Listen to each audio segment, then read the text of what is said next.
Dan Shaw is at the microphone. It's always a pleasure for us on Pompey Sound. Dan, you well? Hello, Tom. Yes, very well, thank you. Looking forward to the game against Blackburn on Saturday after an international weekend, so I'm in high spirits. What do you want to do first? Because there's been a lot of talk about this international break coming at a good time for Pompey, so I'd like to get your thoughts on that, and then obviously catch up with how you see the Blackburn game going. So you choose. Which one do you want to do first? Well, we'll start with the international break, shall we? Yeah. Thoughts on it? It probably did come at a good time, to be fair, because we've got a couple of injuries that gives them half a chance of getting back, and our new signing, the centre back, whose name eludes me at the moment, maybe gives him a couple of weeks to try and get up to fitness. I think his season finished in November. Is that right? Over in Sweden. It did. Yes. Yeah. So he's obviously been out of the game for a while. The only trouble is it's very difficult to replicate. Proper matches. You can have as many sort of kickabouts as you like and little closed door friendlies, which I'm sure they probably have arranged, but just to really get that full experience is very difficult to get. But gives them a little chance to get their heads down. Obviously, defeats against Plymouth and Preston, I think they might possibly have needed that little break. So I'm hopeful against Blackburn. I'm always hopeful. When we're at Fratton Park. So hopefully these couple of weeks, and as you said to me on the last time we spoke, Messinio's got big plans for those players after a couple of bad results. So they'd have been hopefully looking at videos and getting their heads down, and will be fully prepared for the game. I would have thought that Milosevic would have been spending some time next to Regan Paul, just getting to know each other, because it looks as though that might be the pairing against Blackburn. Yeah, I mean, Messinio's saying that he's in the frame and he's ready to go, which, you always take with a pinch of salt, because anything that John Messinio says tends to lead you down the garden path a little bit. But if his legs aren't gone and they think he's a decent player, I'm quite excited to see him, actually, alongside Regan Paul, as you mentioned. I mean, Paul actually said in the news this week or last week that he's been struggling for a little bit of confidence, which has affected his form since he's come back into the fold. So, hopefully a little bit of time with them together, knowing that game's coming, if that is going to be a defensive pair, will be a good thing, as you say. Get lots of time together to practice and to work each other out, get a feel for each other, and hopefully they'll be a decent partnership. Fingers crossed till the end of the season with no injuries. But Shaughnessy's back soon, I think, as well, hopefully. So that's a great name to have back in the fold as well, Shaughnessy. I think whenever he's been in in and out a little bit, hasn't he, of injury. But I think when he's been in, he's looked really good, Shaughnessy. And I was... I was interested to see how he would fare in the Championship. I thought he was superb last season in League One, but I was interested to see if he could really claim to be a proper Championship defender, and I think he's come through that test well. Yeah, absolutely well said. We were saying on Pompey Sound earlier this week that Nicholas Schmidt really needs a stiff drink before he goes out there, because he's got in front of him two central defenders, one of whom admits that he's short of confidence, and the other one is either a left-back or a central midfielder. He's earning his corn in goal, isn't he? Yeah, although, they do say it takes something special to be a goalkeeper, and I'm not sure he needs our goal. I think he's very much part of that membership club where they're all a little bit bonkers. But what a signing he's been as well. I mean, where on earth and who on earth has pulled Nicholas Schmidt out of somewhere? I mean, it's just so left field.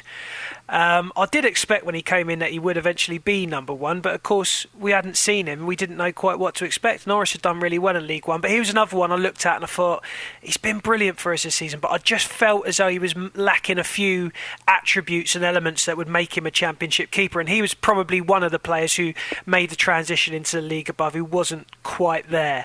And since Schmidt's come in, he's been fantastic. He's made a couple of little errors here and there, but of course they all do, don't they? I mean, particularly at Championship level, if they were flawless keepers, they'd be playing proper Champions League football. There's not a lot of difference between them, but the differences there are enormous in terms of how and where they play. Remember that little mistake away at Queen's Park Rangers, which didn't cost him in the end. Pompey won the game. I think he would have been a little bit disappointed with that goal he let in against Plymouth in the midweek game a couple of weeks ago, but other than that, I can't really think of any mistakes or anything from Schmidt. He's been brilliant. What a shot stopper as well. He's good on the ball, good range of passing. I think we picked him up for next to nothing. I don't think it was any more than six figures. And he's been fantastic. What a signing he is. It's an interesting question you ask. Where do we find these players? John Messino let something slip a few weeks ago, which was he said something like, "Oh, it's going to be another evening in front of Y Scout." Y Scout? I know. So we looked it up. And it is a service. It was devised by an Italian.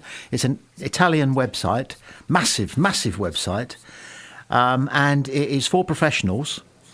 You put it. I reckon it's AI now. You put all your requirements into it, and it finds the players for you and recommends them to you, and also offers you, if you're paying the premium. And even the starting price is so big, Pompey Sound can't begin to afford it. So it's obviously for professionals. And it will do all the work for you, and it will provide you with video footage of that player or those players. You'll get a list of however many you want, and it will sit you down and talk you through all these players. So I think, the clue is in the name, really, Y Scout. And they sell themselves by saying you don't have to go to every game. You don't have to send some bloke in an overcoat to sit there and watch Macclesfield versus whatever because they've got a kid. You can ask Y Scout. So that might be it. Well, that's interesting, isn't it? I mean, do you know what? As soon as you said that to me, it was met with scepticism immediately. And then I started thinking, well, you know what? Brighton and Hove Albion are a side who they say bring about a lot of their players through analytics. So maybe there's something in that. Maybe that is the future. I mean, I still don't think you can beat sitting in the stand and watching a player for several games over and over. But at the same time, how far will those resources stretch? No. I very much doubt that Pompey can afford to go jetting off people to far away fields to watch players week in, week out. But it does remind me of Milan Mandrick sending out Harry Redknapp to take a look at Yoshikatsu Kawaguchi, the goalkeeper in Japan. Yes, that didn't work, did it? No, are you familiar with that story, Tom? I am now because he's been celebrated in the press recently. I don't know what the peg was. I had to catch up on it. It's a good story. You tell it. Well, so yeah, I mean, there was this guy, Yoshikatsu Kawaguchi, who was, at the time, they claim, was the equivalent to David Beckham of Japan. He was the superstar of Japan. And so Milan believed that by bringing Kawaguchi to the club, then he would generate quite a lot of revenue through shirt sales and whatnot. And so what he wanted to know was, can he play at this level? Because if he can, we'll go out and get him. Because I think they paid £1 million for him, or maybe 1.3, just from memory. And so they thought that they would cash in on that if they were to get him for that kind of price. So Milan sent Harry over to Japan. And apparently the long haul flight meant that Harry hadn't slept for quite some time. He'd missed a night's sleep, and it was into the next day. Got to the ground, sat in the ground, ready to watch Kawaguchi. Fell asleep in the first minute, woke up in the last minute, completely missed the game, and then went back to report to Milan Mandrick. Milan said, "Well, what do you reckon?" And Harry said, "Yeah, I would get him on board if I were you." Yeah. So, sometimes you can send a scout out and he might not quite fully do his job anyway. And as it turned out, Kawaguchi wasn't quite so good. I think he conceded at Hillsborough in 30 seconds from what I remember. But I tell you what, I did love Yoshi, I have to say. He was just this little guy. Well, everybody did, apparently. He was very, very popular. Yeah, he was. It was his demeanour, I mean, I remember back in those days, I used to have a part-time job on a Saturday morning for a £5, which would be my ticket fee to get in the South Lower with my other very young friends at the time. We'd all go and watch Pompey in the family section down in the South Lower, and we'd be 4th, 5th, 6th to bottom all the time. The games by the end of the season were pretty meaningless unless we still had to win to stay up. But every goal we scored, no matter if it was to go 1-0 up or go, score at 4-0 down, Yoshi would be jumping and running all over his half around the ground to celebrate the goal. And he just had that smile on his face and a real gregarious character, and he was great value to watch as a fan. Yeah, there's something about the Japanese in sport, isn't there? I don't know if you remember in the golf, the Masters was won a couple of years ago by a Japanese player who had a Japanese caddy. And after the victory, when the player was being lauded, a camera happened to spot the caddy go off by himself and stand at the edge of the green, and he gave one of those inscrutable bows to the whole of Augusta, the course. Yeah. And it went mega viral because caddies don't normally do that, but it's the Japanese politeness and respect for others and everything that I guess we could possibly learn a little bit from. But most of all, we want to beat Blackburn. We do. 10 games to go, 10 points clear. Some people taking their foot off the gas, possibly even some players. And now we're 38 games in and 4 points clear, so 8 games to go. So, yeah, very much a game that we need to win, particularly at home. Blackburn have just tailed off slightly after John Eustace left for Blackburn for Derby County. And they're a really strange club. I mean, the ownership has been the same, the Venkis, isn't it? The Indian consortium for some time, and they just don't seem to want to push on, and they're very frustrating to the supporters, I think. And they're in a bad run of form. Four defeats and a draw in the last 5, Blackburn. And they've played Cardiff, they've played Stoke, they've played Derby, they've played Swansea. Lost to all of those sides, teams down at the bottom. So it goes to show that they're a side at the moment that can be beaten, and 45 points would pretty much put you there, you'd think. Although me, Tom, I won't believe it's over until it's over, and I will very much go down the Paul Cook route of we go again next week, John. Yeah. But it's a big one, and also you lose that game. Derby might get 3 points. That puts them on 41. Cardiff would go level. Stoke win, they go level. Hull and Oxford could go above us. So there's actually quite a lot riding on this game. And hopefully, we've talked about Mousinho many times, and I'm a massive fan of John Mousinho. I think the way that he's able to get his message across and galvanise is really good. And I think from the way that he's spoken post-Preston, he's got a real determination to get this side back on track and put in the kind of performance that he's looking to put in. So that gives me a lot of confidence going into the game that we can get 3 points, because it's 3 that we want, really. Yeah. You talk about team spirit, and that's a really interesting enigma, really, because so Blackburn might be down as a team in their spirit, but the players are playing for themselves as well. They've always got their next contract in mind.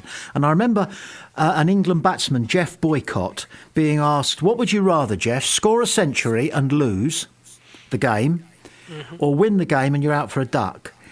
And he replied, stupid question is that? Because there was only one answer. He was playing for himself. And again, not being pessimistic, those Blackburn players, they might be fed up with the ownership and not have any confidence in the manager, and maybe not have any confidence in each other, but they're still thinking to themselves, am I going to be here next season or the season after that? Or can I put on a show good enough to get myself a new contract, a better contract somewhere else? So you can't take that one for granted, that they're down in the dumps. No, you don't take it for granted, of course not. And I guess there is a big element of that. I'm a cricketer myself, or was many years ago. I was at Hampshire for a little while, and very familiar with Geoffrey Boycott. So thank you for that, Tommy. But yeah, it's an interesting one. You can make the argument for these players, playing for themselves and their contracts. I definitely do think that there is a big portion of players these days, and it's very pessimistic of me, but does believe that sometimes these players do down tools.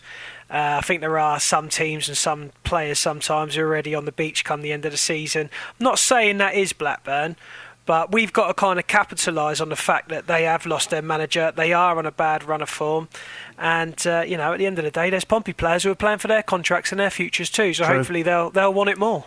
Very true. Yes, I clean forgotten about your cricketing prowess. You were mainly a bowler, but also a batsman. Am I right?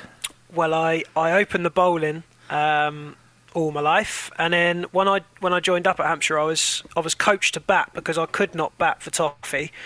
And then I went back in my final Colt season, scored my first 100, averaged 46, I think it was, and then became quite a competent batsman. But the old knee, the knee injury that everyone's career all over the world. Yeah, what was it in your case? ACL. ACL. Yes, I did my ACL playing football the first time, and then I rehabilitated myself because I wasn't getting any help from the NHS, and then played cricket, bowled a 12 over spell, I think it was, went down to fine leg, fielded one on the boundary, twisted it and did it again. So, yeah, that was the end of it for me. Yeah, I mean, they talk about injuries at Pompey. We've got plenty of injuries at Pompey Sound because Dean Adams is now out for 9 months. He's ruptured his ACL for the third time, just taking the dog for a walk.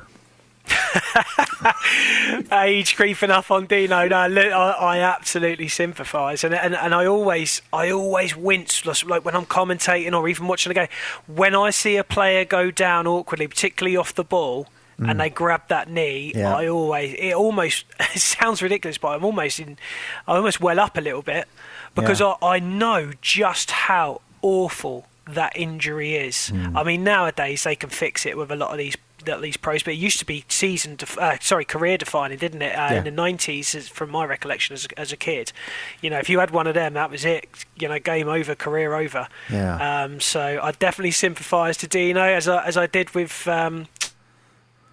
Regan Poole and others down the line who have had the same injury. It's not a nice one. No. Did you have surgery? I did in the end, yes. It took a long time. I think it took 3 years from the first time I did it to be done. I'm a long way post now. I'm 39 this year, but it's, touch wood, it's not too bad. It's given me other problems like back issues and whatnot because you overcompensate on a different knee. Correct. So that's always something that hinders me now. But everything's connected, isn't it? That's it. The hamstring's in there now. They took my hamstring and put it in my knee. You see, when they talk about a hammy, and it's always a hammy, it's usually the tendons and the ligaments rather than the actual hamstrings themselves. There's 3 hamstring muscles apparently, but it's rarely that muscle that's strained. It's the tendons and the ligaments that connect bone to tissue and bone bone to bone that goes.